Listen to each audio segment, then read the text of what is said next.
इस बार विपक्ष की एकता इमरान पर भारी पड़ती नजर आई। विपक्ष इमरान खान पर आरोप लगाता रहा है कि वो वही करते हैं जो सेना कहती है।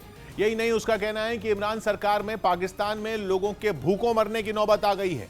2 दिन पहले वहां की विपक्षी पार्टियों के गठबंधन पाकिस्तान डेमोक्रेटिक अलायंस ने इमरान सरकार के खिलाफ अविश्वास प्रस्ताव भी पेश कर दिया था, जिसके बाद पाकिस्तान की राजधानी इस्लामाबाद में जो हुआ वो किसी सियासी भूचाल से कम नहीं। इमरान का विरोध करने वाली पाकिस्तान की पार्टी JUIF, जिसका पूरा नाम जमीयत उलेमाए इस्लाम फजल है, उसके नेताओं को दिन दहाड़े घर में घुसकर पकड़ा जाने लगा। उनके घर में काले कपड़े पहने कमांडो घुसे और खींचकर अपने साथ ले गए। वो जब JUIF नेता सलाउद्दीन अयूबी के घर में घुसे तो लगा ही नहीं कि पाकिस्तान में कानून नाम की कोई चीज भी है, क्योंकि अयूबी उन लोगों से चीख चीख कर वारंट मांगते रहे, लेकिन उनके कानों पर जूं नहीं रेंगी। हमारे घर में कैसे घुस आते हो? वारंट है आपके लोगों के पास, वारंट है। उल्टा वारंट की बात सुनकर वो कमांडो और भड़क गए। उन्हें देखकर लगा वो कमांडो नहीं शैतान है, क्योंकि जिसने भी उनसे कुछ पूछा वो उनके गुस्से का शिकार बन गया।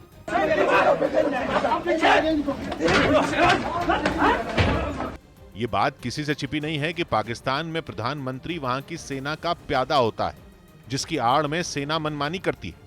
कहा जा रहा है कि विपक्षी नेताओं के साथ अपराधियों जैसा सलूक करने वाले कमांडो भी उसी ने भेजे थे, जिन्होंने चुन चुनकर उन्हीं नेताओं को पकड़ा जो इमरान सरकार के खिलाफ वोट डालने वाले थे। उन्होंने ये तक नहीं देखा कि वो घर में हैं या संसद में, और दंदनाते हुए हर उस जगह पहुंच गए जहां उन्हें JUIF नेता मिल सकते थे। इन नेताओं को खींचकर ले जाते समय न उनकी उम्र का लिहाज रखा गया, न ही उन्हें उनका जुर्म बताया गया।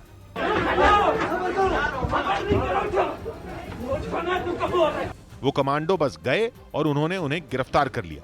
हद तो तब हो गई जब कमांडो संसद में विपक्ष के नेताओं को उठाकर अपने साथ ले जाते दिखे। इन नेताओं ने उनसे बहस भी की, लेकिन रिजल्ट 0 रहा। यहां तक कि जब उनके साथी नेता ने उनका साथ दिया और सवाल पूछे तो कमांडो उनसे हाथापाई करने पर उतारू हो गए। चलो तुम। पाकिस्तान डेमोक्रेटिक अलायंस ने जब से संसद में इमरान सरकार के खिलाफ अविश्वास प्रस्ताव पेश किया है, पाकिस्तान के PM की रातों की नींद उड़ गई है। उनके पास ज्यादा समय नहीं, क्योंकि नियमों के हिसाब से अविश्वास प्रस्ताव पेश होने के बाद वहां की संसद के स्पीकर को 3 से 7 दिनों के अंदर संसद का सत्र बुलाना होगा। और जिस तरह के हालात हैं, उनसे लग रहा है कि इमरान की कुर्सी खतरे में है, क्योंकि कहा जा रहा है कि इमरान की अपनी पार्टी, जिसका नाम पाकिस्तान तहरीक-ए-इंसाफ पार्टी है, उसी में उनके खिलाफ बगावत हो गई। माना जा रहा है कि इमरान इसीलिए हाथ पांव मार रहे हैं, और खबर है कि इनमें उनका साथ सेना भी दे रही है, लेकिन सामने से नहीं। कहा जा रहा है कि काले कपड़ों और चेहरे पर नकाब लगाए ये कमांडो उसी ने भेजे। हालांकि पाकिस्तान के कुछ चैनल उन्हें पुलिस वाले बता रहे हैं, जिन्होंने विपक्षी नेताओं को नेता नहीं जानवर समझा और पकड़ कर ले गए। पुलिस की नफरी यहाँ पर पहुंची। वहाँ पर जो अंसारुल इस्लाम, जो JUIF की रजाकार फोर्स है, उनके कारकुनों को बाहर निकाला। ये तस्वीरें आने के बाद पाकिस्तान के कई शहरों में प्रदर्शन शुरू हो गए। लाहौर में JUIF कार्यकर्ता सड़कों पर उतर आए और ट्रैफिक जाम कर दिया। हंगामे के बीच इमरान सरकार की सफाई आई और कहा गया कि JUIF के नेता संसद में कुछ लोगों की घुसपैठ करवाने की फिराक में थे, जिसका पता पुलिस को चल गया। यही नहीं, सरकार का कहना है कि वो उन लोगों को संसद के अंदर तक ले गए थे और इसीलिए उनके साथ ऐसा सलूक करना पड़ा। वहीं इस्लामाबाद में हुआ हाई वोल्टेज ड्रामा पाकिस्तान के चैनलों की सुर्खियां बन गया, जिन पर इमरान खान की खूब थू-थू हुई। गंद पड़ा हुआ है सियासत के अंदर। अगर आप स्टेटमेंट सुन लें सियासतदानों की, एक दूसरे के खानदानों तक, अहले खाना तक, खवातीन तक जा पहुंचे। पावर इतनी बुरी चीज़ है। यही नहीं, वहां के चैनल तो अभी से ये कह रहे हैं कि इमरान सरकार की उल्टी गिनती शुरू हो गई है। ये दस्तूर की रूह की वायलेशन है, एंड बाय हुक और बाय क्रुक गवर्नमेंट जो है ये जीतना चाह रही है। हालांकि कई चैनल ये बोलने से बचते दिखे कि इस मामले का सेना से कोई लेना देना है। खुद सेना की ओर से प्रेस कॉन्फ्रेंस करके बोला गया कि वो पाकिस्तान की सियासत में दखल नहीं देती। फौज का सियासत से कोई लेना देना नहीं है और ये ऐसे ही है। इमरान खान पर अर्थव्यवस्था को गर्त में पहुंचाने और सरकार ठीक से नहीं चला पाने का आरोप है, और इसीलिए उनके खिलाफ संसद में घेराबंदी की गई, जिसका तोड़ निकालने के लिए इमरान ने एड़ी चोटी का जोर लगा दिया। खबर है कि अपनी पार्टी में अनबन की अटकलों पर इमरान खान अलर्ट हो गए। उन्होंने कुछ दिन पहले पाकिस्तान के सिंध प्रांत के गवर्नर और रक्षा मंत्री को निर्देश दिया था कि वो पार्टी के नाराज नेताओं को मनाएं।